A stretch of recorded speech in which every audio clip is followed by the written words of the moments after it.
the bad, and the odd. They don't half talk some bollocks.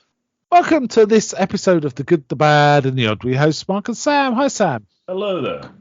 Now, today is something we really should have got to a lot earlier, considering some of the films we've watched. And that is, I think, 1980s Hawk the Slayer. Now, first watch for you, or have you seen it before? Oh, no, I've seen this loads of times. Yeah, as a kid you saw it, right? Yeah. Okay, yeah. And the more I see it, the more I like it. Honestly, it feels better each time. It's just, I mean, it's cheap and cheerful. It's the cheapest one. This film was probably made for like £5, a packet of crisps. And Jack Palance's son, that was about it, right? Yeah, that's true. And I think even as we watch it, you kept saying, look, they've got no exterior. Yeah, they did not have a single exterior set in the entire thing. It was just like in the forest. Oh, apart from the pub, which was the pub which they saw once. I can put that up on my own over a weekend. That was the pub. That honestly, it was like that. So this was pre-Conan, I believe. It was the Conan films. Yeah, the Conan films. Yeah, it was. I'm trying to think what else. It was pre-Excalibur. It was after Star Wars, though. It was after Star Wars. Mostly what it's actually copying. Kind of is. Yeah. Sword and Sorcery version. And the Magnificent Seven. There's a lot in it, right? Interesting. Directed by a guy I've never heard of called Terry Marcel, but best known for Hawk the Slayer. And stars John Terry, again, not someone we see much of, though apparently he's in a few American TV series like Lost. And Jack Palance. Jack Palance is a big deal, right? Jack Palance. Yeah, Jack Palance kind of steals the show. To be frank, Hawk doesn't emote much. That's interesting. There is one other film that this film reminds me of, which is an earlier one, which is a Hammer film that we've not covered yet, which is Captain Kronos, Vampire Hunter. That's a similar vibe, but that's got a similarly almost blank slate hero against all these other characters, and Hawk is kind of like that. Wait, John Terry, he played Felix Leiter in Living Daylights. No, he didn't. No, yes, he did. Did he? Yeah. So what am I thinking of? Oh, right. Living Daylight. Sorry, I was thinking of License to Kill. Yeah. Okay. Wow. I didn't realise that was him. How about that? And basically they're two brothers. Now, Jack Palance is about 30, 40 years older than... Yeah. So he looks almost the same age as their supposed father. Yeah. So essentially, Hawk knows Jack Palance. Jack Palance's character is called Voltan. And he wears a helmet that looks very suspiciously like Darth Vader's helmet, doesn't it? Yeah. And also we find out there's some cool stuff where he gets hold of this magic sword called the Mind Sword. That's got a little fist on its pommel, but he somehow holds this jewel out, and the fist opens and the jewel flies into the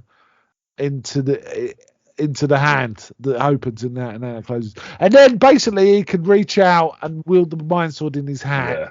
And also it kind of has powers as the plot demands. So so he's a kind of a Jedi kind of. Yeah, so we got our Darth Vader silhouette guy who's got various crippling injuries. Yes. And we have our plucky young hero. Who's well, actually, he's not that plucky. He's a very hardened man. He's stoic. He's spaghetti Western hero kind of material, isn't he? Yeah. And indeed, there's a lot of spaghetti Western in this, both the scenes, the music, and some of the mise en scène is kind of spaghetti Western done on a budget, right? So imagine instead of it being like the desert, we're talking England's forests in the fog. Which is good. Actually works quite well. The poster also looks very Star Warsy. Oh, yeah. Like this is one of those posters that don't really reflect anything that's actually in the film. It's just a cool look. It's just we see Voltan's helmet behind, which again looks Darth Vader-ish in the poster. And Hawk doing an absurd power pose. The sword held above his head. Yes, it looks like he's riding a horse and someone photoshopped the horse out. That's how it looks. Now, various sequels were planned but never came to fruition. But I think there may even still be some in the air. And the reason I came to watch this was really because I've just purchased a set of comic books, a recent set. In fact, one came through the door today, issue 3 of 5, by Garth Ennis and Henry Flint of Hawk the Slayer, which is meant to be a direct sequel to this film. So I haven't read any yet. It's from Rebellion. If you wanted to catch it. But there's this 5-issue set planned, and I've got 3 of the 5. And I'm getting them delivered as they turn up. So I've got them as fresh as can be. But I would like to see some more Hawk the Slayer if that ever happens. There's all this stuff about it's the last Mind Stone, and it's in his sword. So there's a bit of Excalibur. There's all this kind of thing. Basically, Voltan steals this from their father, doesn't he? Or tries to. No, he says, "Give me the magic, old man. It's my birthright," and then just stabs him. It's very stabby, is Voltan. It's not really framed like that. It's like he hears Hawk coming. It's like, well, then no one gets it and stabs the guy. Yeah, and leaves. And Hawk finds his dad dying, and he just happens to have what Voltan needed round his neck. And gives it to Hawk and gives him some instructions of what to do to put it in this sword and all that. Anyway, Voltan's terrorizing the whole countryside. He's a bit Thulsa Doom, I guess. Yeah.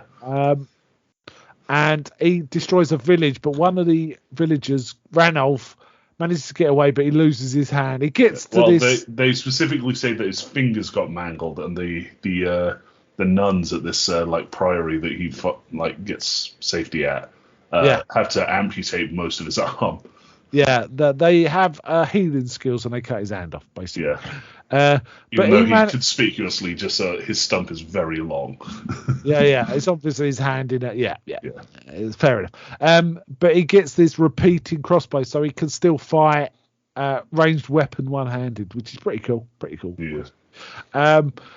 Meanwhile, so is it this nunnery, and he tells them about what happened and all this, and then he gets better, and then basically, also we get this weird dark wizard sending electric bolts into Voltan's face, which we don't get to see, saying. It basically takes away the pain for a bit, but there's no trick. This isn't going to heal, but this will help for a while.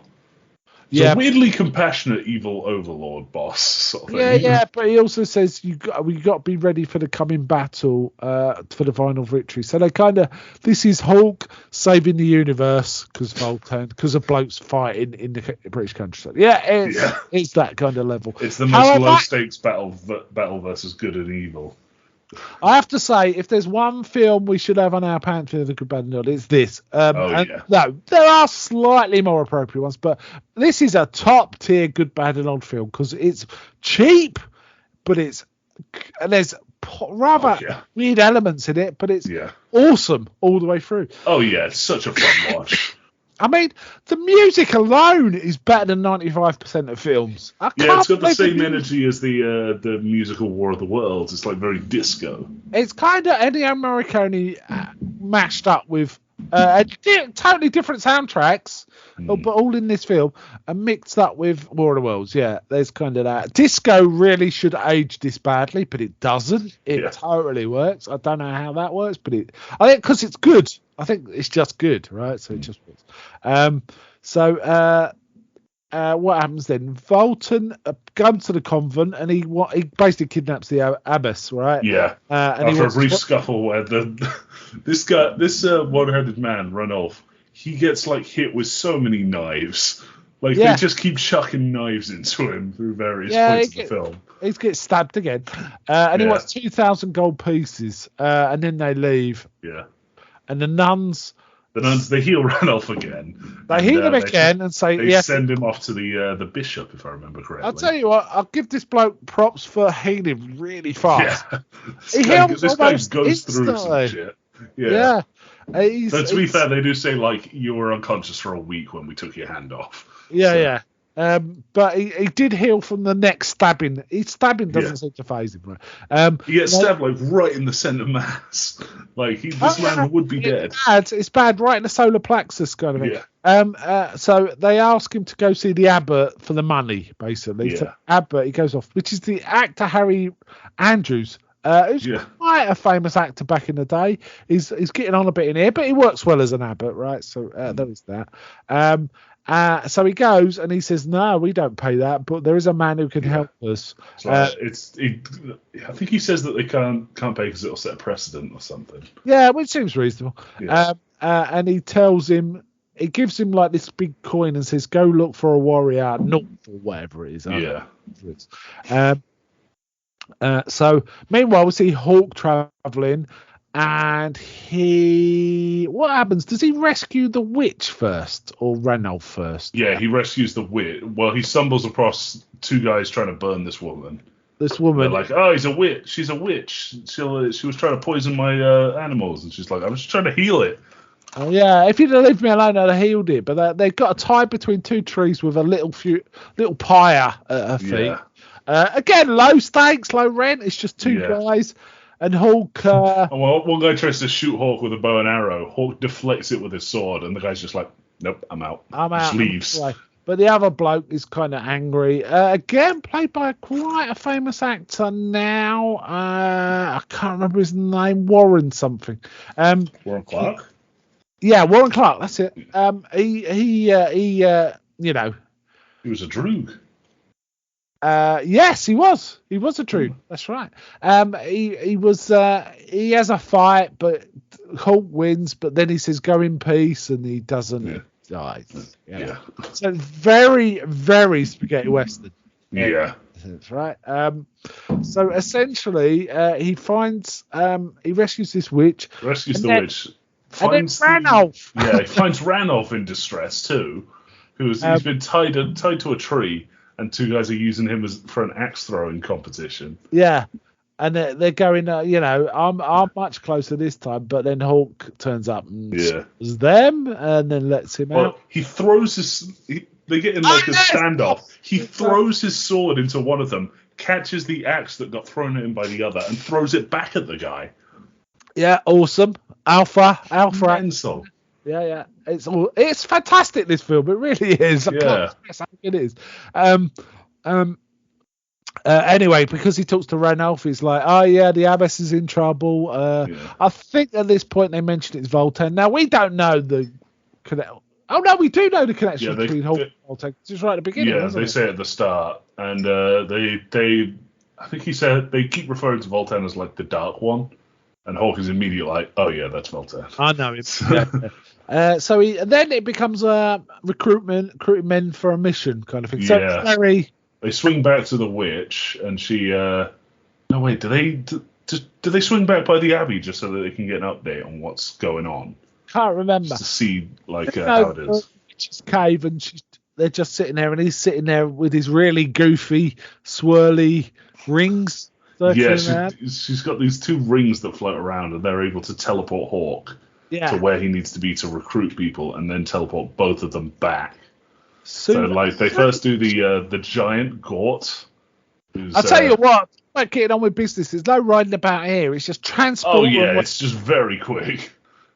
So we have Gort, who's played by Bernard Bresslaw. Interesting turn this is because Bernard Bresslaw is a very tall man. Yeah. And in fact, he was, he's been in a lot of Carry On films. He's well known for a comedy act, and he's pretty good in that. But he was also intended to be the Frankenstein in the Curse of Frankenstein, the horror film. Oh, wow. The Hammer horror film, the very, the first one. But it turns out he was a little more expensive than Christopher Lee. Wow. Wow. Christopher Lee. Amazing, right? So yeah, that is something. And indeed, he turns up in another action film that's very similar to this as a Cyclops. Obviously, he's heavily another giant. But it's a giant in that. It's Krull. Yeah. From what I gather, the hiring process of this film was basically, well, we need a giant. It's like, well, I know a tall guy. And it's like, we need an elf. It's like, well, I know a guy who's very like stoic. Like, we need a dwarf. I know a guy that's kind of short. And I'll tell you what, they cast really well when that's a virtue of this film. They just cast it well. Now, as I say, Brendan Bristol's obviously portrayed in comedy roles, but he takes this completely seriously. Yeah. And he's really good. He's really good in this. Yeah. So basically, we see him being asked to fix a wheel on a car. So he lifts it up with one hand and puts the wheel on and hammers it back. He's got a massive hammer, and the bloke's sort of saying, I haven't got any money. I don't carry money. I'll pay you back next time I see you. Or something. It's just like, no, knocks the wheel off. So he knocks the wheel off. And then these blokes sort of say, oh, you had your fun, put it back. And he's going, no. And he goes, oh, it's going to be like that, is it? And and unfortunately, this guy's got like 2 feet on all of these like soldiers that are harassing him. I think. Yeah, it's like... And he proceeds to just club them with this huge hammer. I like the beginning of the fight. Again, a bit spaghetti western is just... Or even samurai, right? They just sort of slowly move themselves around him while he just stands there stoically. He goes, so be it. Yeah. And then they take him one at a time. So and then the thing is, I don't think it would have mattered much, like whatever they were planning to do. No, it's got like that hammer. The hammer, he's shown that you can swing that fair enough. A hammer of that size is just going to cave in armor. Doesn't matter how well defended they are. Yeah, definitely. And he grabs the bloke that didn't pay him, and suddenly he's got money. It's off-screen music kind of thing. And he looks over and it's Hulk, and he goes, "It's your luckiest day, old man," or something. Yeah. And he goes. Then he appears back in the cave with, and as he goes off and appears. Hulk's always in the middle, but an extra one appears sitting around him. Yeah. Right?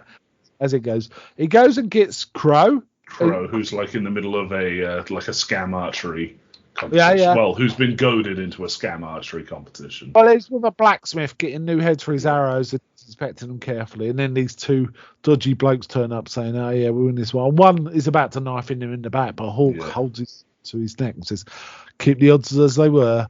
And then the bloke's like, no, I won. We're going to do it for real this time. And obviously that's never worked. And obviously Crow wins.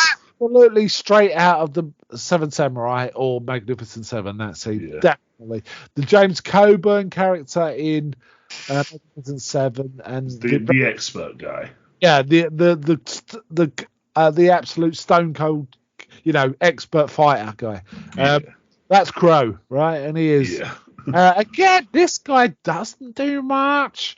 He doesn't have a Wikipedia page at all. No, he's an actor. He doesn't do much. He's very still, but he totally nails it.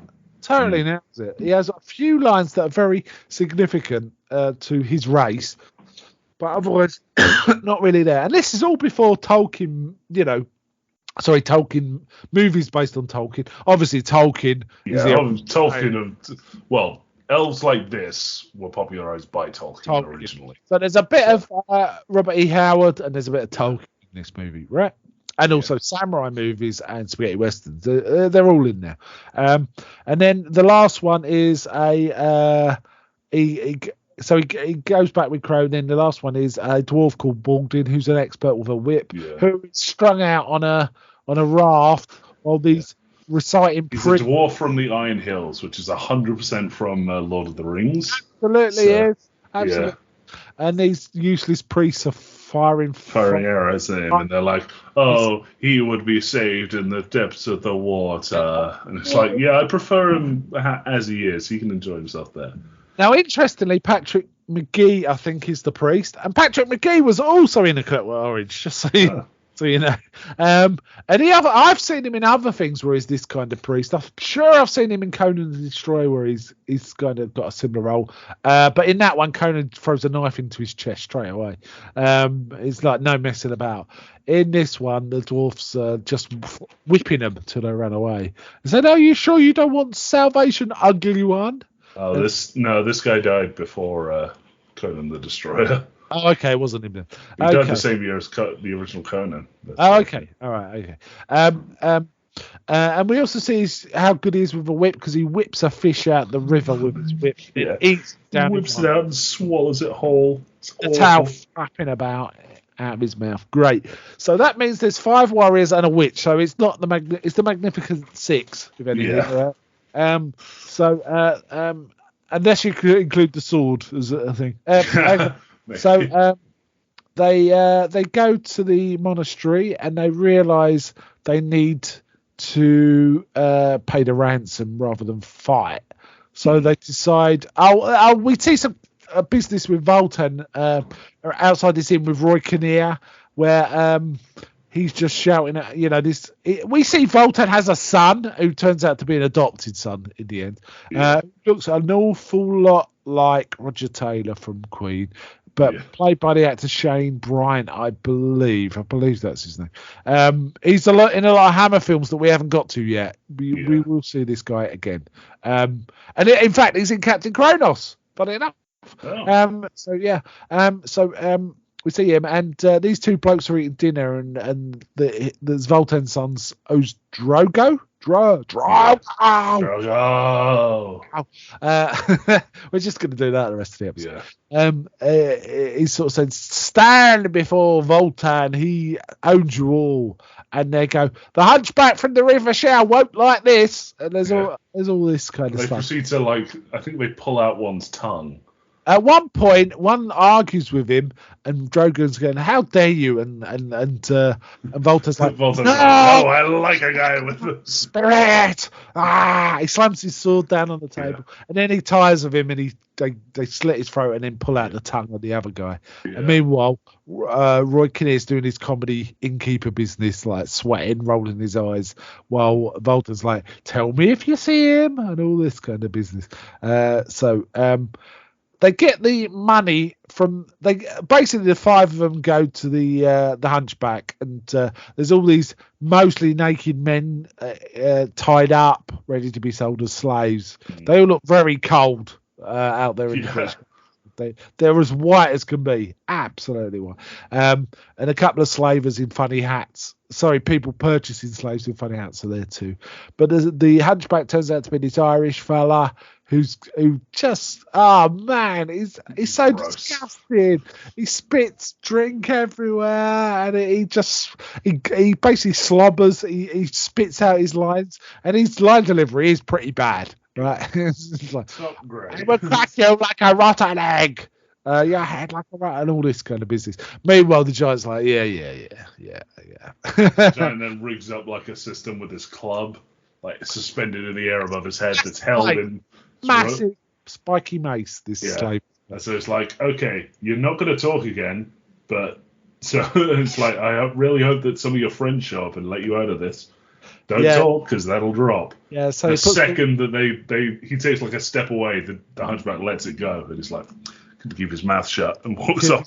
Yeah. Very, very stoic. I like that. That was good. And then basically we get to the monastery, and there's toing and throwing all sorts going on. They reckon they get there, then after getting the money, they're like, well, even if we give it to him, he's going to kill her, isn't he? Yeah. So can't do that. They're just using it as bait, really.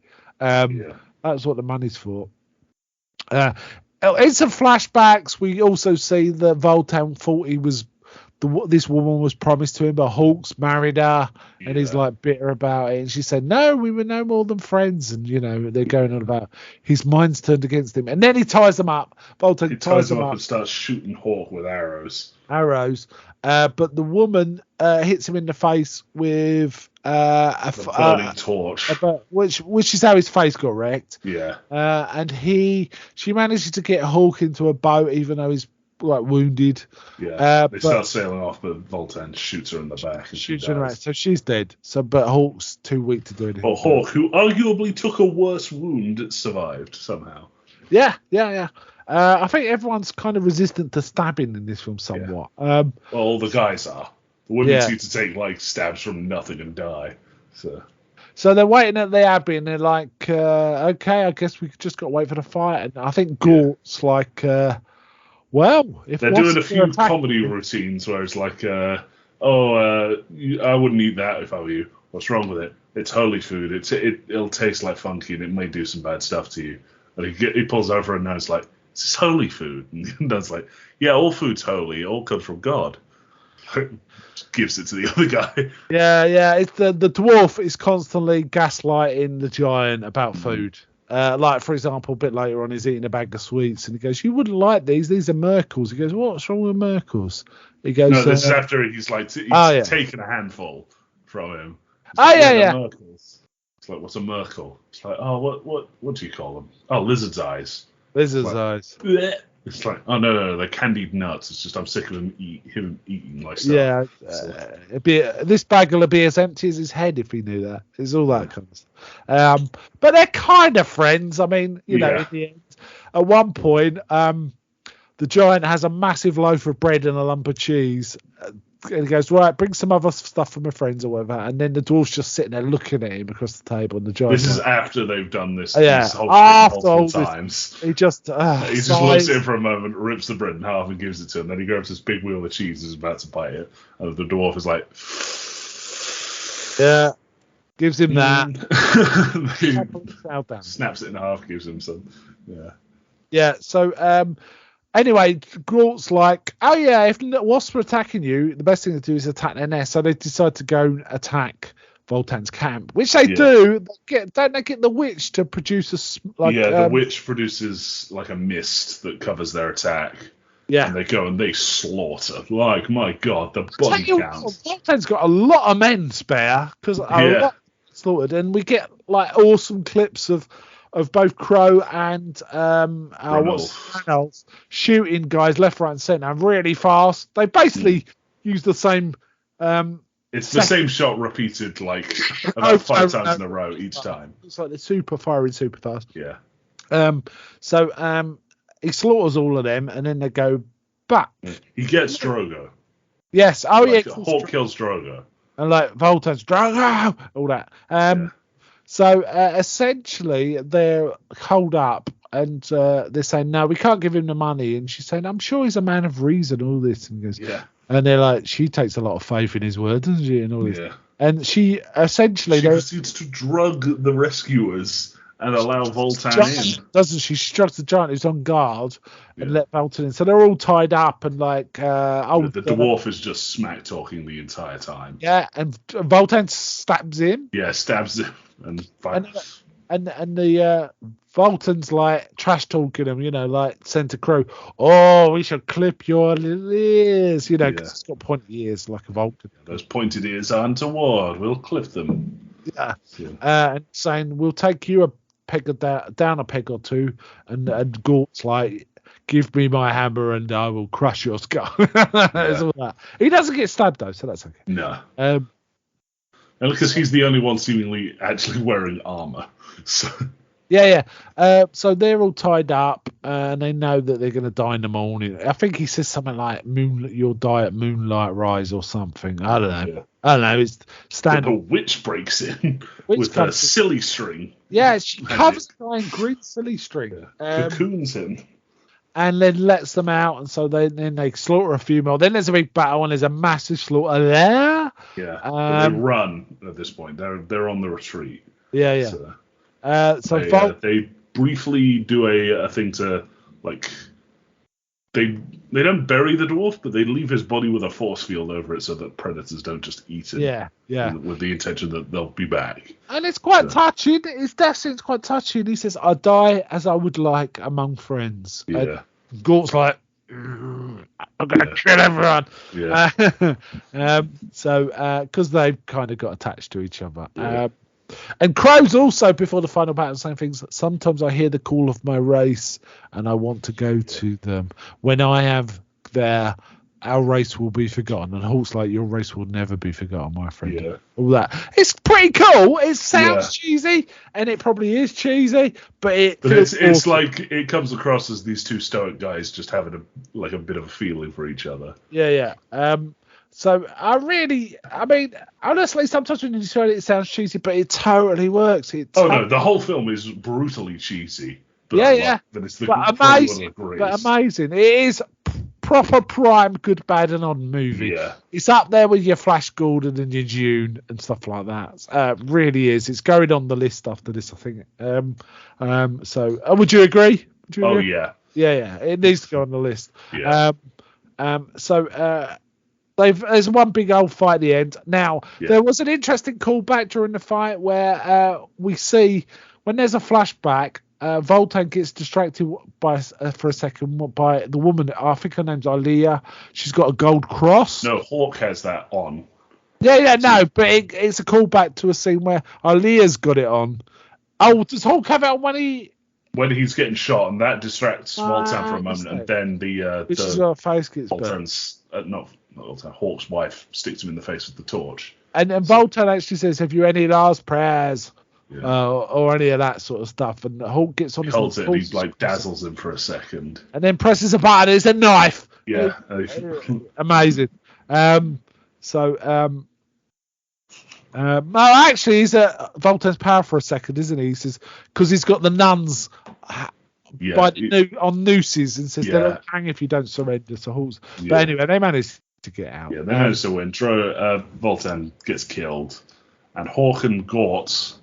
Crow gets injured badly, so he has to stay at the Abbey for a bit while they heal him.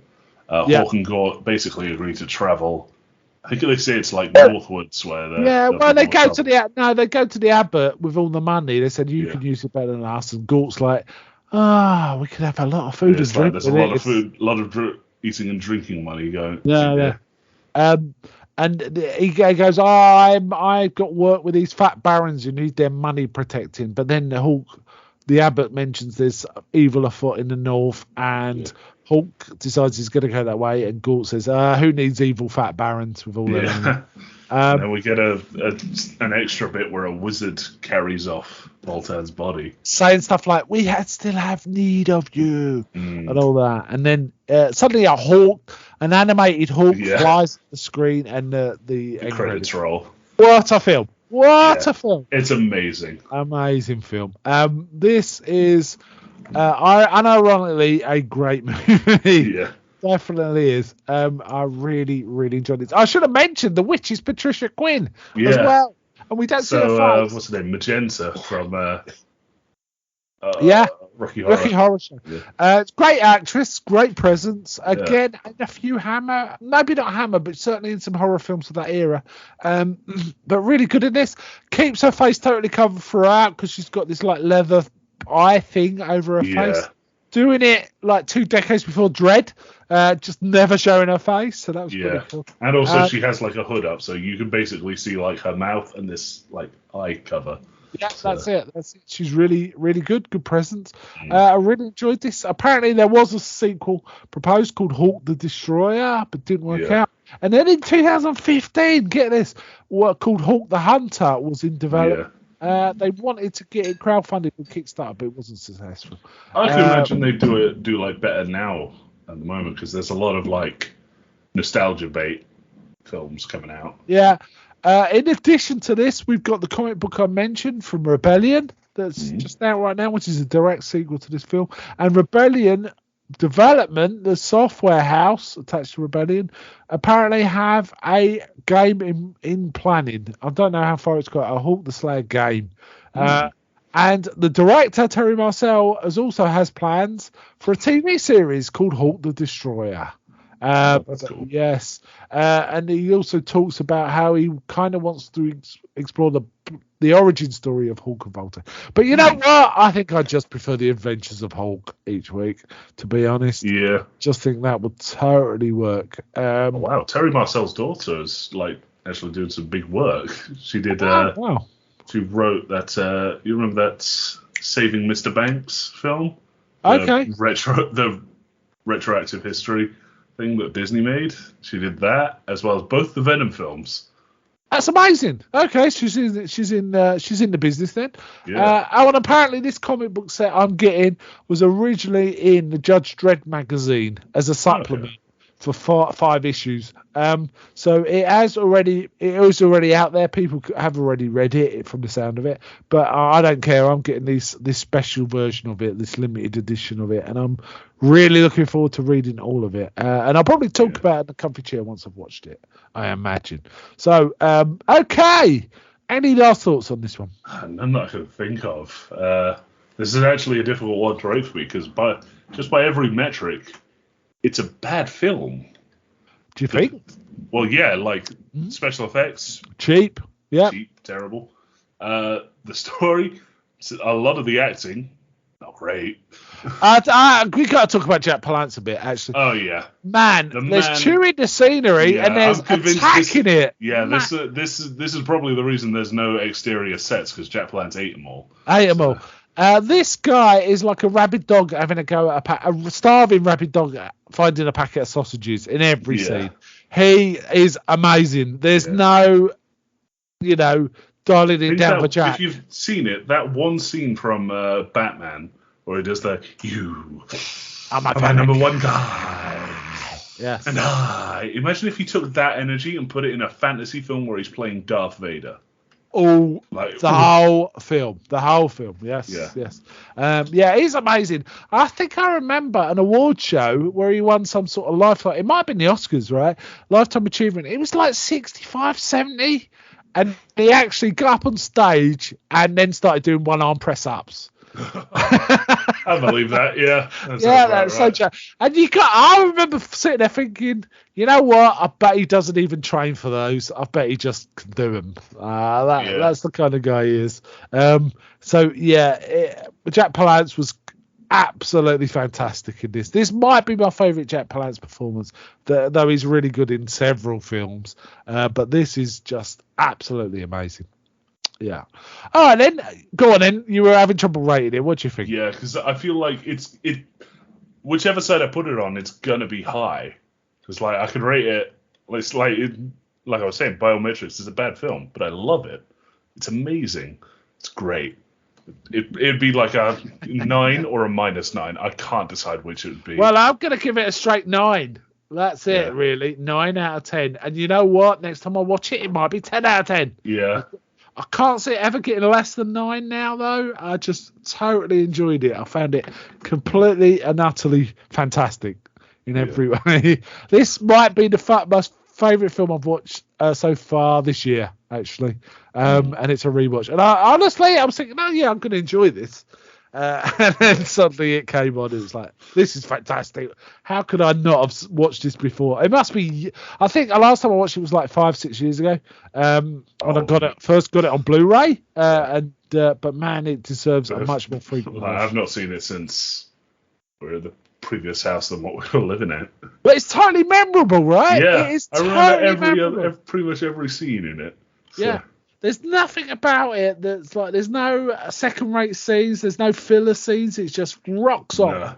So it's really good. Yeah, so very solid recommend from us, and this is definitely going on our good, bad, and odd. Just pull up the list, see where you think it should sit, because we kind of ordered them. I thought they were just ordered chronologically in the they were, but I kind of put some at the top. For example, Flash Gordon and June. Oh my god, I did not realise this. We have watched this before. Oh, we have? We watched it on episode 328, and I do not remember that. So this is our first film, and that was 2015. That's the one I'm talking about. I said I've watched this. So, and this is the description I put. Sam and Mark spend episode 328 reveling in the glory that is Halt the Slow. So it is already on our good bad knowledge that we just totally forgot. Solid. So on the list, just so you know, is Flash Gordon's top, June 2nd, Halt the Slow's third, which seems good, Rocky 4. And then it's slightly less, it's things like Punisher Warzone, Jason X, that kind of thing. Yeah. Beneath the Planet of the Apes, that kind of thing. So we already watched this. So this is one of our very, very few times we've done a film twice But I didn't remember doing it on the podcast, so that's interesting, right? And you thought you hadn't seen it since you were a kid, so that's weird. That's weird. How could we have forgotten that? That's so weird. But yeah, great film. I might go back and listen to it and see what we said. I bet it's exactly the same as this record. Yeah. I believe that, okay. All right, then. Let's wind it up there then. So, bye from me. Bye.